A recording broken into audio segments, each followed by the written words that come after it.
Shalom, senang sekali dapat berjumpa kembali di dalam program pelajaran yang sungguh sangat memberkati kita, yaitu Bible Study Online CK7.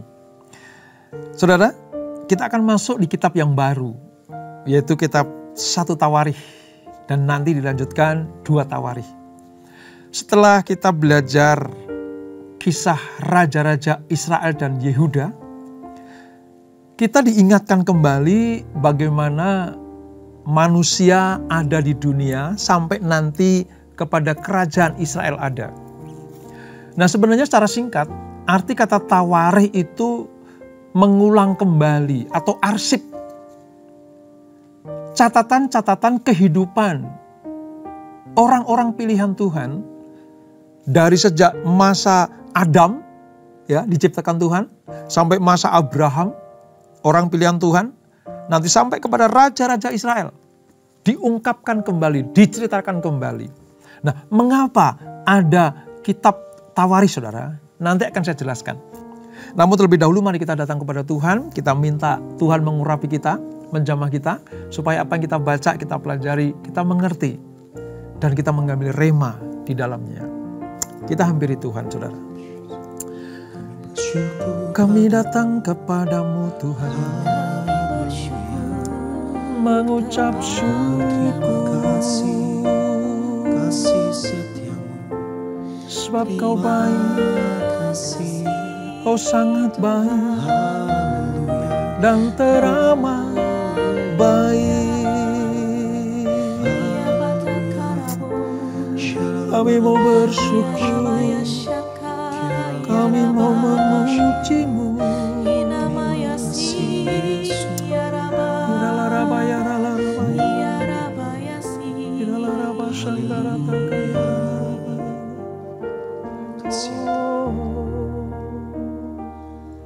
Aku hendak bersyukur pada Tuhan karena keadilannya, dan bermazmur bagi nama Tuhan yang maha tinggi. Ya Tuhan, Tuhan kami, betapa mulianya nama-Mu, Tuhan kami, dimuliakan atas seluruh bumi.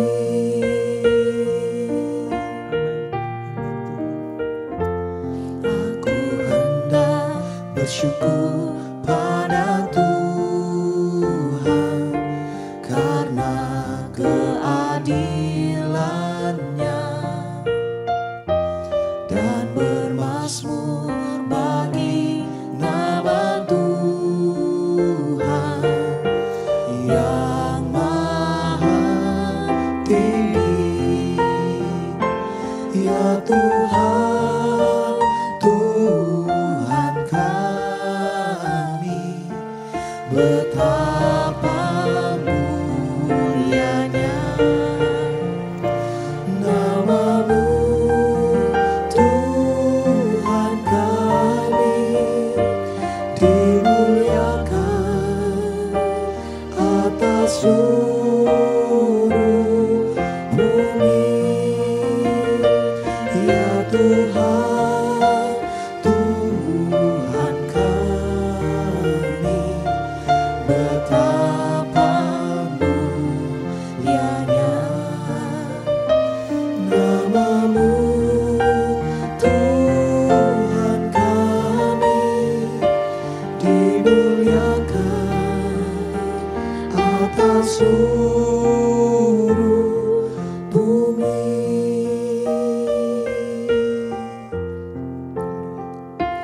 Aku hendak bersyukur pada Tuhan karena keadilannya, dan bermazmur bagi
merindukanmu, ya Allah yang hidup. Jiwaku haus kepadamu, ya Allah yang hidup. Jiwaku merindukanmu, ya Allah yang hidup. Jiwaku haus kepadamu, ya Allah yang hidup. Ku bersyukur kepadamu, sumber pengharapanku, penolongku dan Allahku. Tiada yang sepertimu. Ku bersyukur kepadamu, sumber pengharapanku, penolongku dan Allahku. Tiada yang sepertimu. Ku bersyukur kepadamu, sumber pengharapanku, penolongku dan Allahku. Tiada yang sepertimu.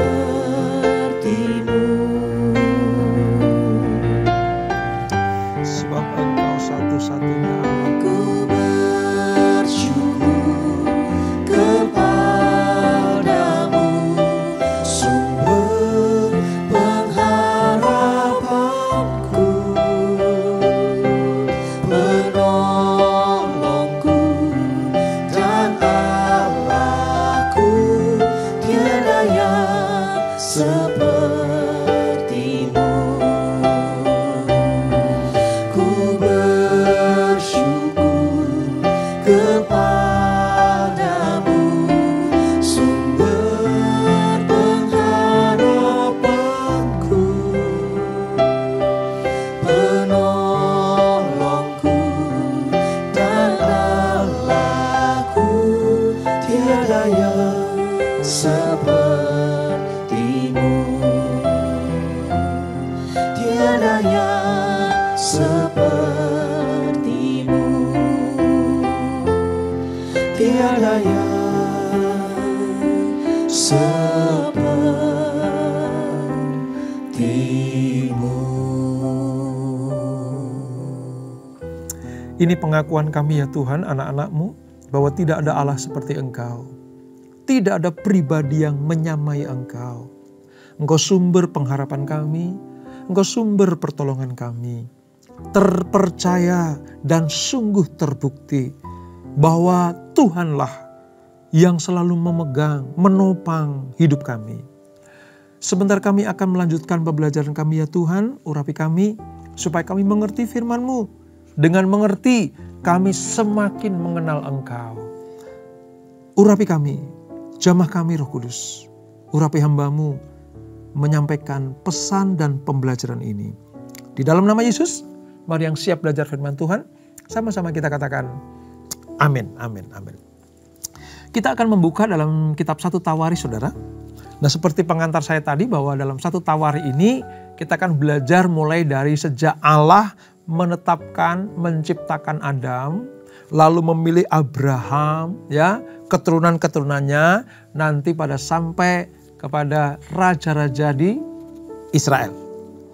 Saudara, kitab 1 dan 2 Tawarikh itu sebenarnya sebagian besar ini berisi tentang kejadian-kejadian yang telah diceritakan di kitab Samuel, baik 1 dan 2 Samuel, maupun Kisah Raja-Raja, baik 1 dan 2 Raja-Raja. Namun dari sudut pandang yang berbeda, kitab Tawarikh menyajikannya. Jadi Tawarikh itu sebenarnya arsip yang dibacakan kembali, diuraikan kembali kepada bangsa Israel, orang pilihan Tuhan, sampai kepada kita pada zaman ini. Namun dari sudut pandang yang berbeda dari kitab Samuel dan kitab Raja-Raja. Kita melihat berapa banyak perikop yang ada di satu Tawarikh ini ya saudara. Alkitab mencatat ada 4 perikop, mulai dari daftar keturunan Adam sampai Abraham. Lalu keturunan Abraham, dilanjutkan dengan keturunan Esau dan raja-raja Edom. Namun tidak semua kita baca karena isinya itu nama-nama orang saudara ya. Bukan masalah nggak penting, tapi kita ambil manfaat dan inti sarinya saja. Nah mari kita baca dulu dalam 1 Tawarikh pasal 1 ayat 1 sampai dengan ayat keempat. Adam, Set, Enos. Ini mengawali daftar keturunan Adam. Ya, lalu ayat kedua, Kenan, Mahalalel, Yared. Ayat 3, Henok, Metusalah, Lameh. Lalu ayat 4, Nuh, Sem, Ham, dan Yafet. Nah ayat 5 sampai 24 itu menjelaskan rinci-rincinya keturunan Yafet, keturunan Ham, dan keturunan Sem. 3 leluhur yang lahir dari Nuh. Ingat pada waktu kejadian Bahtera, ya, air bah melanda seluruh bumi, hanya 8 orang yang diselamatkan, yaitu Nuh, istrinya, 3 anaknya, dan 3 menantunya. Nah 3 anaknya itu adalah Ham, Sem, dan Yafet, atau Sem, Ham, dan Yafet. Ini daftar keturunan Adam, ya, sampai kepada Nuh dan keturunannya. Saudara lihat, pencantuman nama-nama atau daftar keturunan di dalam kitab ini, kitab Tawarikh ini, mempunyai banyak tujuan sebenarnya. Namun mari kita baca, ya, kita pelajari satu persatu. Begini saudara, daftar keturunan ini bermaksud menghubungkan kembali para buangan yang kembali bersama dengan nenek moyang mereka, itu diurutkan kembali. Ingat ya, peristiwa bagaimana kita sudah belajar, orang Asyur, kerajaan utara Israel 10 suku dibuang ke Asyur. Itu lenyap saudara. Daftarnya lenyap, ya, sampai sulit untuk ditemukan kembali.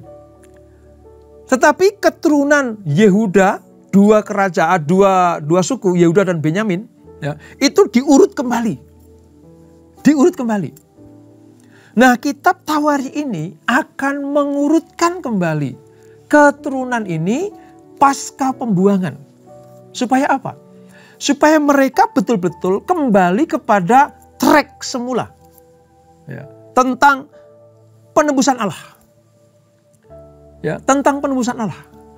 Hubungannya dengan nenek moyang mereka sejak dari Adam. Ya, diurutkan kembali. Gitu. Sampai kepada apa? Ketika Allah menolong mereka menemukan kembali tentang kesadaran atas asal-usul dan warisan rohani bangsa Israel. Khususnya kerajaan selatan. Ya, ini tujuan pertama kenapa kitab Tawarikh ditulis. Yang kedua saudara, menyatakan bagaimana Allah memilih dan memelihara kaum sisa. Kaum sisa dari orang-orang yang sudah binasa di Babel, ya, binasa di padang gurun, ya, orang-orang yang dihukum Tuhan, ya. Sekarang ada kaum sisa, orang-orang yang tidak turut dihukum oleh Tuhan. Supaya apa? Supaya Allah dalam pemeliharaannya terhadap umat pilihannya itu diawali kembali, dimulai kembali. Sehingga nanti jati diri bangsa Israel itu jelas. Ini tugas atau tujuan kitab Tawarikh. Yang ketiga, menolong keluarga-keluarga Israel untuk dapat menetap kembali di suatu tanah sesuai dengan kepemilikan atas janji Allah, khususnya kepada Abraham. Ya. Keluarga mereka yang tadinya tercerai-berai, masuk dalam pembuangan, itu kembali diurutkan oleh Tuhan, dikembalikan untuk menetap di suatu tanah perjanjian. Dan nanti akan keluar satu suku Lewi yang akan melahirkan para imam yang akan memimpin bangsa Israel. Pasca raja-raja, itu ya, pasca raja-raja nanti untuk apa? Untuk datang kepada Tuhan. Supaya apa? Supaya bangsa ini terpelihara. Bukan hanya jasmaninya, bukan cuma dapat tanahnya, bukan dapat warisan harta bendanya saja, tapi warisan kerohanian atau iman itulah yang akan terpelihara. Karena nanti ada suku Lewi yang akan memimpin mereka. Dan sasaran akhirnya apa, saudara? Nanti Tawari akan menelusuri keturunan yang melaluinya Allah akan membawa keselamatan bagi dunia ini. Dari mana? Catat baik-baik, saudara. Keselamatan itu jelas runtutannya. Ya. Ketika Adam diciptakan, berbuat dosa, sampai nanti di Kejadian 12 Allah menemukan satu tokoh Alkitab. Satu sosok yang membuat Tuhan mempersiapkan manusia ini. Diberi janji supaya lewat dia dan keturunannya lahir juru selamat, yaitu Yesus Kristus. Dan tokoh itu adalah Abraham. Makanya dalam satu perikop pertama ini keturunan Adam sampai kepada Abraham. Karena tiba-tiba di pasal 12 dari kitab Kejadian muncul satu nama yang sungguh sangat nanti menjadi founding father bagi lahirnya bangsa Israel. Siapa itu? Abraham. Dari Abraham nanti lahir bangsa, yaitu Israel. Dan dari keluarga Israel terpilih satu suku, Yehuda. Dari Yehuda nanti melahirkan satu manusia namanya Daud. Ya, dari Daud nanti lahir Yesus Kristus. Sebab kalau kita Natalan katanya nyanyi ya saudara ya, Yesus anak Daud. Itu jelas.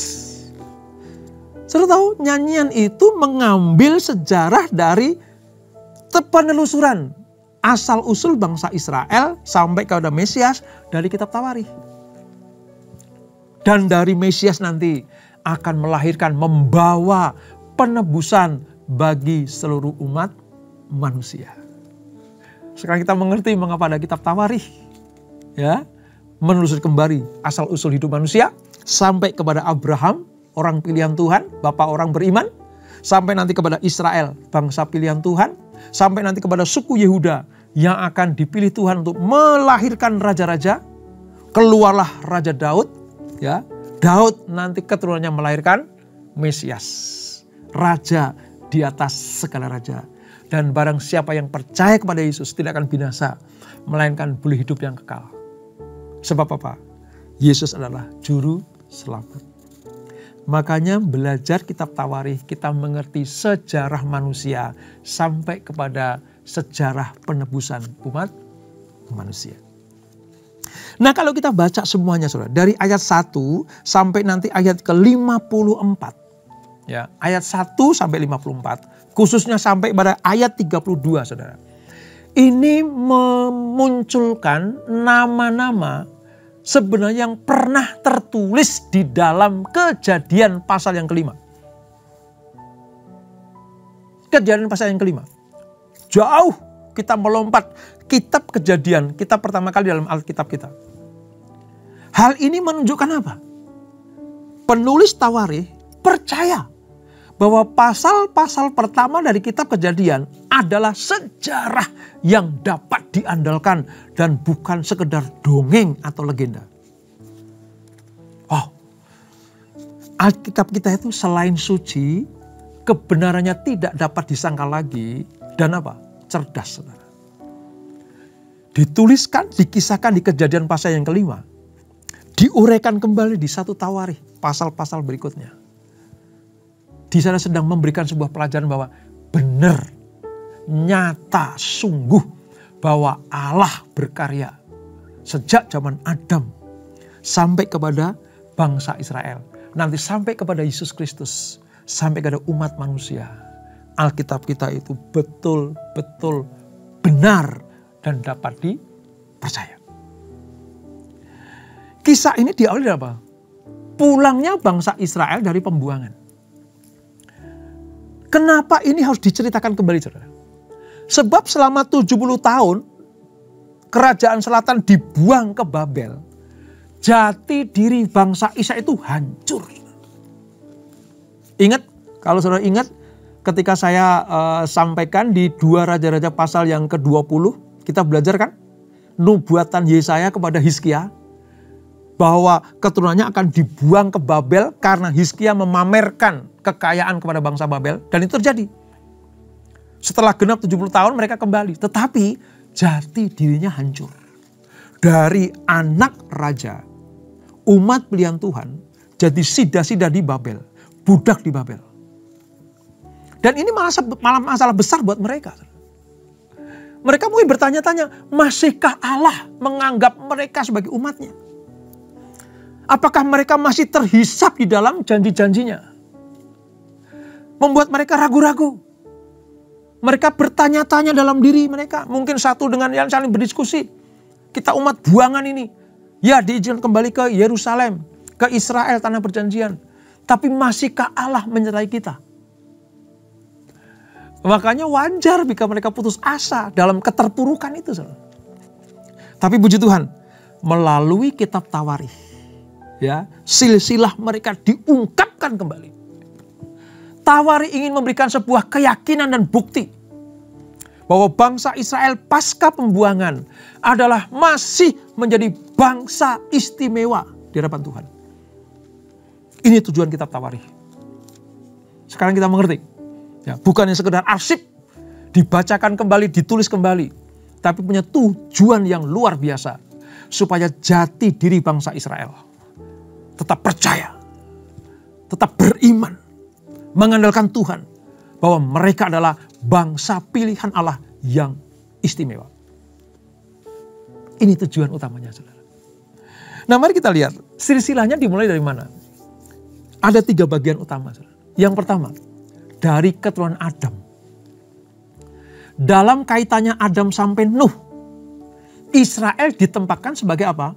Bagian dari umat manusia yang menikmati berkat sekaligus kutuk. Ya. Ingat, sejak dari Adam sampai Nuh, kata bangsa pilihan itu belum ada. Jadi, Israel sudah menjadi embrio. Sudah menjadi calon. Ya, kalau dalam kelahiran udah jadi janin sebenarnya, tapi belum lahir. Mereka masuk dalam apa? Peristiwa bagaimana Allah memberkati, tapi juga Allah yang mengutuk. Karena manusia berbuat dosa, maka keluar air bah. Mereka sama seperti manusia yang lain, belum dijadikan sebagai bangsa pilihan, walaupun sudah jadi embrio atau benih atas perjanjian Allah. Nah, bersamaan dengan itu, saudara, Allah memilih dengan jelas garis keturunan Set dan Nuh. Ya. Dari 3 anak Nuh ini, nanti yang akan mewarisi menjadikan Israel itu lahir ke dunia, itu dari Nuh, Set. Nuh dan Set. Beda dari orang-orang sezamannya.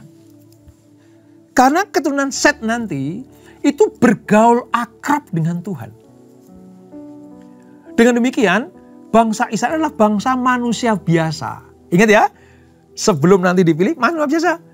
Diberkati kalau taat, dikutuk kalau memberontak kepada Tuhan. Israel masih menjadi manusia biasa seperti bangsa-bangsa lain. Namun, keistimewaan mereka adalah merupakan bagian dari leluhur mereka yang terhormat. Ya, dari umat pilihan Allah. Karena dengan jelas Nuh, Set nanti menurunkan keturunan-keturunan terpuji yang takut akan Tuhan, yang mendapatkan berkat-berkat dari Tuhan. Yang kedua, silsilahnya apa? Anak-anak Nuh. Ya. Ayat 4 sampai 27, kita nggak akan baca semua, saudara. Saya akan jelaskan saja. Itu anak-anak Nuh itu disampaikan. Ya. Ayat 4 mencatat urutan dari apa? Sem, Ham, dan Yafet. Namun penjabarannya itu dibalik. Ingat ya, penjabaran Sem, Ham, Yafet. Gitu. Namun nanti penyebutannya, saudara, akan dibalik. Ham, ya, Yafet, Ham, dan Sem. Apakah Alkitab lalai atau nggak sengaja membalik urutannya? Nggak, saudara.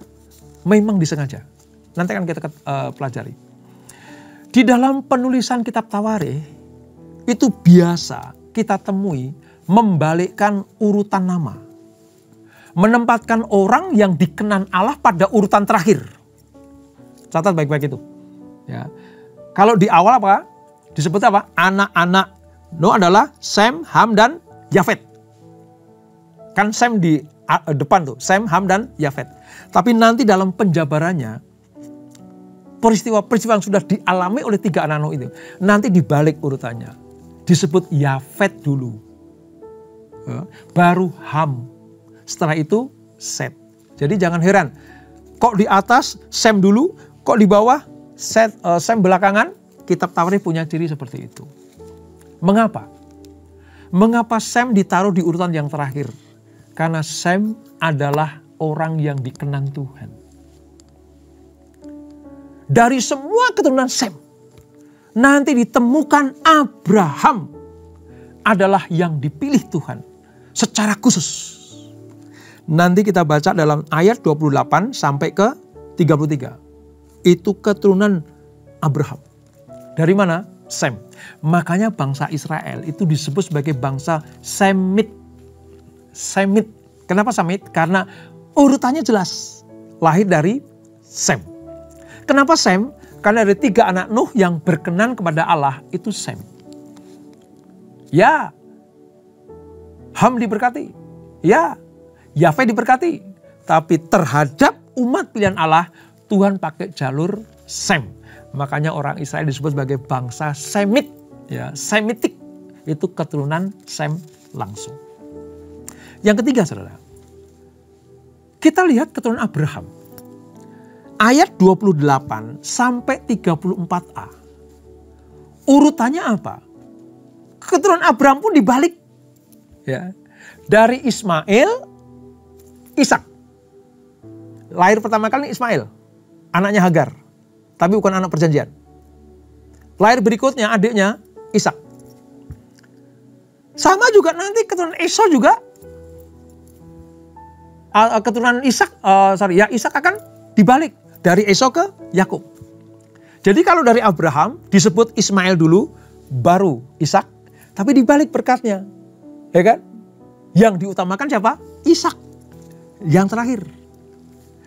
Anak Ishak, Esau dan Yakub. Israel. Mana yang didahulukan? Esau. Belakang siapa? Yakub. Jadi orang yang belakang ini dipakai Tuhan. Ya, untuk apa? Menyatakan bahwa ini akan jadi tolok ukur. Ini akan menjadi cikal bakal bangsa pilihan. Sebab apa? Anak dari Abraham. Ya. Ishak dan Ismail. Ya.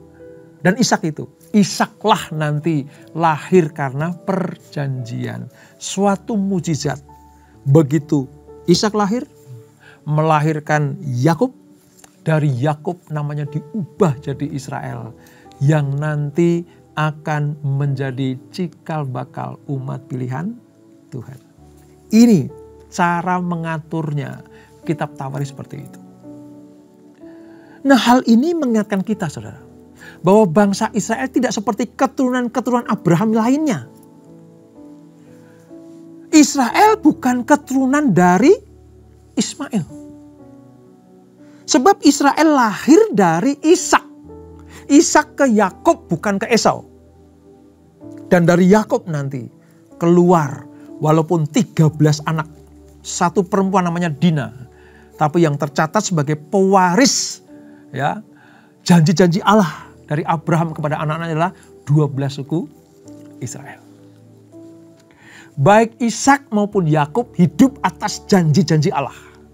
Ini bukan karena kelahiran-lahirahnya atau alamiahnya atau hak berdasarkan urutan kelahiran belaka. Tapi ternyata Allah memilih orang yang hidupnya benar. Dan kok ya kita bisa melihat yang terakhir itu yang hidup benar gitu loh. Ya. Yang disebut terakhir itu yang hidup benar. Tadi Sem, ya, yang terakhir. Lalu Ishak yang terakhir. Yakub juga yang terakhir.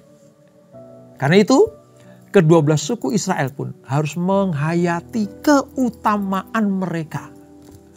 Bukan karena keturunan belaka, tapi karena pilihan Allah yang memungkinkan mereka hidup berbeda dengan keturunan-keturunan Abraham yang lain. Pelajaran pertama buat kita begini.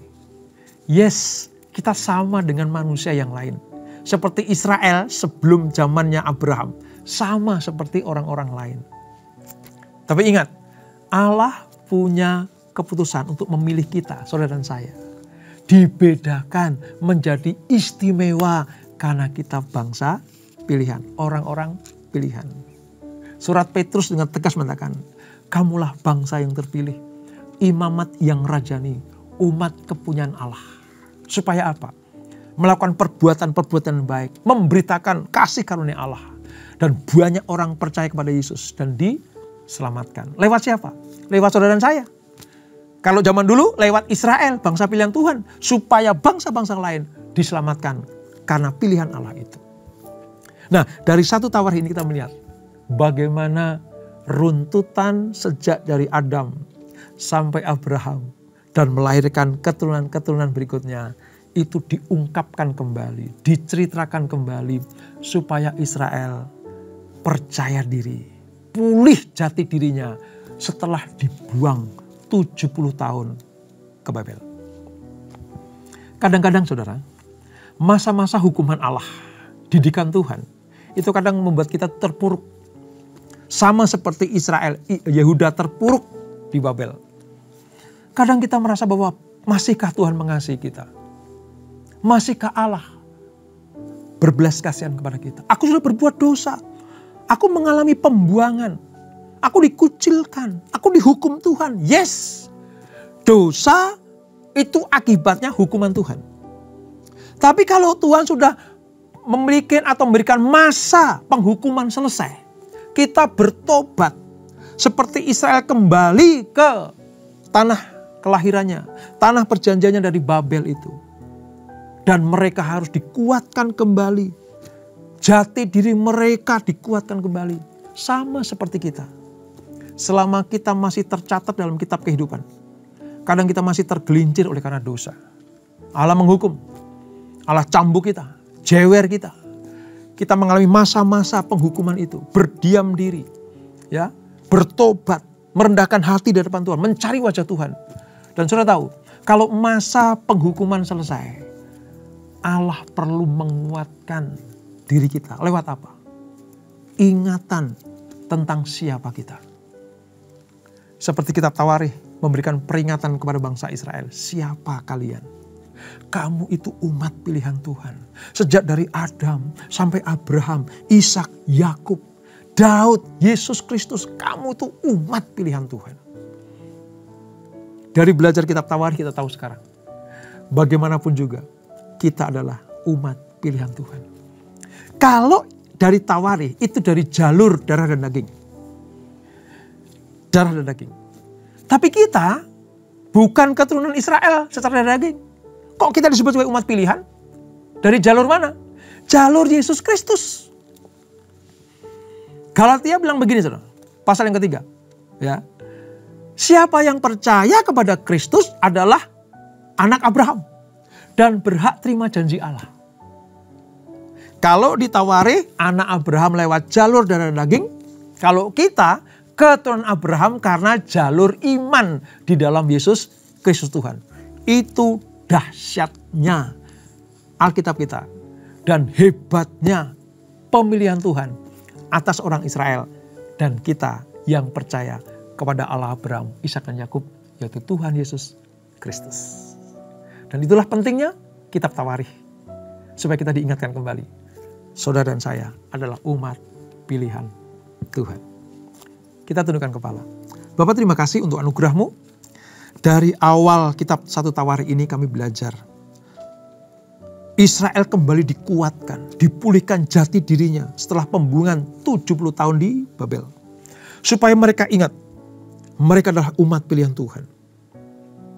Supaya mereka tegar kembali, pulih kembali, kembali ke Yerusalem, membangun kerohanian, memperbaiki kehidupannya, baik jasmani maupun rohaninya. Bait suci dibangun kembali, tembok Yerusalem dibangun kembali, supaya mereka kembali menjadi jati diri umat pilihan Tuhan. Dan pentingnya kitab Tawarikh seperti itu, diarsipkan dan disampaikan kembali. Pun demikian dengan kami ya Tuhan. Kami jadi bangsa pilihan, umat pilihan Allah, percaya kepada Yesus diselamatkan. Namun kadang masih kami juga berbuat dosa, harus dihukum Tuhan, dimurnikan Tuhan, disaintifikasi Tuhan. Dan kalau kita lulus, kita kembali dipulihkan. Jati diri kami dipulihkan Tuhan, tetap menjadi umat pilihan Allah. Terima kasih Bapak untuk belajaran dari 1 Tawarikh ini dan kitab Tawarikh berikutnya, supaya kami mengerti Allah tetap mengasihi umatnya. Sebelum kami berpisah, kami siapkan hati kami terima berkat yang daripada-Mu. Kekasih Kristus arahkan hatimu pada Tuhan. Terimalah berkat, kasih anugerah dari Allah Bapa yang berlimpah-limpah di dalam anaknya yang tunggal Tuhan Yesus Kristus. Dan persekutuan yang manis dalam Roh Kudus menyertai kita semuanya. Mulai saat ini sampai Maranatha. Yesus datang yang kedua kali menjemput kita semuanya. Bertemu di awan-awan yang permai. Menikmati kemuliaan kekal sampai selama-lamanya. Yang diberkati, sama-sama kita katakan amin. Tuhan Yesus memberkati.